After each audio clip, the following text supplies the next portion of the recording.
Magandang araw po sa inyong lahat ha. Lunes na naman, balik na naman tayo sa ating mga trabaho, balik na naman sa ordinaryong buhay. Pero I trust naman po na kayo'y nakapagpahinga. Ako, naabutan na naman ako sa labas, kaya nandito na naman ako sa labas, nag-i-Xbox Hour. Well, dalawang bagay po pag-usapan natin ngayon, no? At yan po ay related to one another. Well, ang una po, yung bago kayang Senate President sa Senado, at pangalawa, yung minumungkahi ni Senator Alan Cayetano na snap elections. Bakit po related yan? Well, kasi po kung matutuloy yung snap elections, sino ang tatayong transition leader? Sa ating saligang batas po, kung mababakante ang posisyon ng presidente, ang vice president, mga senador at congressmen, ang tatayong transition leader ay walang iba kung hindi ang Chief Justice dahil siya po ang panglima sa hierarchy of officials. Pero anyway, pag-usapan po muna natin kung magkakaroon ba ng bagong Senate President. Well, sa tingin ko po, itong pagbibitiw ni Senator Ping Lacson ay sinyales na parang wala talagang tiwala, hindi lang kay Senator Ping Lacson para mamuno sa Senate Blue Ribbon Committee, kung hindi, dun sa kanyang kapartner na si Tito Soto, no, bilang Senate President. So sa tingin ko po ay meron ng sapat na numero para mapalitan ng Senate President kasi maraming hindi nagustuhan yung direksyon ng investigasyon ng Senate Blue Ribbon Committee. No? Doon sa mga senador na medyo tahimik, siyempre hindi nila nagustuhan yung statement ni Senator Ping Lacson na lahat ng senador sa 19th Congress ay nagkaroon ng mga insertions. No? So siyempre mapapasama ang lahat ng senador na nakaupo mula nung 19th Congress. So ibig sabihin, kalahati po niyan madadamage. No? At siyempre may mga re-electionista rin. No? So more or less mahigit pa sa kalahati ang madadamage dyan. No? At siyempre hindi nila gusto yung impression na may kinakakatigan ng mga sets of witnesses at parang ayaw nila doon sa mga diskaya na siyang unang-una nagsabi na dawit nga si Martin Romualdez at saka itong si Zaldico. So sa tingin ko, kung merong clamor na palitan si Senator Ping Lacson, ang pinakamainit na committee ngayon sa Senado at pinaka-importante ngayon dahil talagang diyan natin nakakalap ang mga katunayan at katotohanan tungkol sa malaganapang korupsyon sa gobyerno, ay ang Senate Blue Ribbon Committee. So kung sa tingin ni Senator Ping Lacson na wala ng tiwala ang kanyang mga kasama bilang chairman ng Senate Blue Ribbon Committee, kinakailangan mag-isip na rin po si Senate President Tito Soto kasi alam namang iisang tandem silang dalawa. No? Nung huling eleksyon, silang dalawa tumakbo for President at saka Vice President. At saka alam natin na sa administrasyon ni Tito Soto, number 2 man niya si Ping Lacson, tapos binigay pa yung pinaka-importanting komite sa ngayon dahil ang sinisiwalat ng Senate Blue Ribbon Committee, itong controversial talaga na flood control scam. No? So, malapit na po siguro din ang panahon na baka magpalit muli ang mga senador ng kanilang namumuno, no? At obviously, yung nangyaring pagbibitiw ni Ping Lacson paves the way for also outright Senate leadership. At marami namang kasama sa mayorya, gaya ni Mig Zubiri na nagsasabi na handa na siya na bumitiw sa mayorya, no? At bukod ka pa kay Mig Zubiri, nandyan din si JV Ejercito, no? So naninindigan na lang na talagang matindi para kay Tito Sen, bukod sa kanilang dalawa ni Ping Lacson at siguro si Loren Legarda, ay itong si Sherwin Gatchalian, no? At saka yung mga dilawan, no? Sa tatlo yan.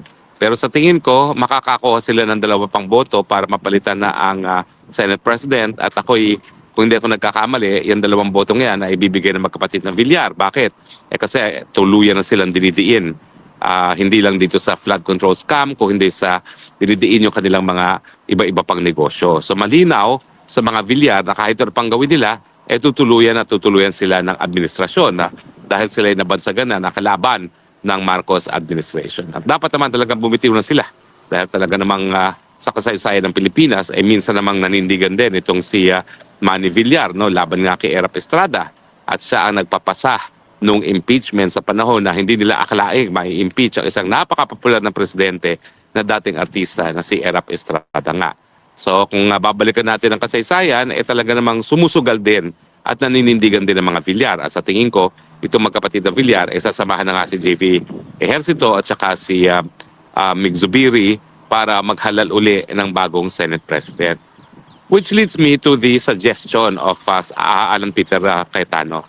Alam mo, it makes sense kung lahat sila ay magre-resign. Bakit? Kasi talagang pumupunta na tayo dun sa punto na parang ang alternatibo na lang ay ang militar ang gagalaw, mababaliwala ang ating saligang batas, magtatayo sila ng sarili nilang junta at di umano maglilinis sila hanggang sa panahon na magkakaroon ng eleksyon. So doon sa mga nagbibigay pa ng halaga sa saligang batas, parang mas mabuti nga kung everyone will resign at hayaan na muna ang Chief Justice ang panandalian na maging transition leaders. No? May mga nagsasabi na si Lenny raw, imposible po yan. Kasi kung ang gagawin nating ruta ay pagbibitiw, nais pa rin nating respetuhin ang ating saligang batas at wala namang kahit anong legal na basihan na mag-take over itong si Lenny Robredo dahil siya ay nahalal bilang mayor ng Naga City. No? Hanggang doon lang siya sa Naga City. So kung hahayaan nating mabuhay pa no, at hindi mabaliwala ang saligang batas ni Tita Cory at yan ang 1987 Constitution, kinakailangan hayaan natin magbitiw ang lahat at ang mamumuno ng ating bansa panandalian ay ang Chief Justice. Hindi ko alam kung nangyari na yan, no? Pero siyempre nagkaroon ng gera, hindi ko alam kung meron ng Chief Justice na namuno.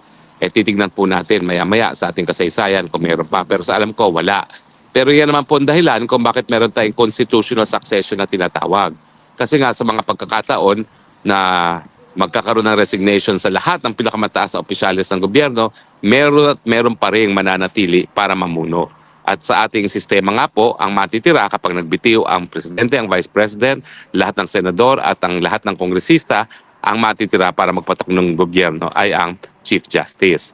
Well, totoo naman po na walang kakayahan magpatakbo ng buong gobyerno ang Chief Justice, pero totoo rin na hindi naman natatalaga bilang justice ng Supreme Court kung merong bahid, no, kahit anong bahid. Kahit papano, siguro po pwede natin pulaan ng ilang mga justices na hindi naman ang pinakamagagaling, pero mukha namang walang makapagsasabi na may bahid talaga ng korupsyon o may bahid sa kanilang karakter ang mga justices ng Supreme Court. So I think magiging katanggap-tanggap ang Chief Justice bilang transition leader habang naghahanda tayo ng snap elections.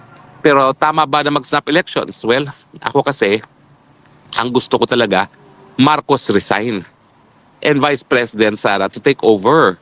Kasi yan naman ang sinasabi ng saligang batas. At ang naging palpak naman sa pamumuno ay si Marcos Jr. So bakit kinakailangan mag-resign si VP Sara? Pero alam mo naman, mga dilawan, mga pulahan, hindi nila tatanggapin si VP Sara. Kaya sa tingin ko, minabuti ni Alan Cayetano magkaroon ng suhestyon na pati si VP at lahat ng senador at congressmen ay mag-resign.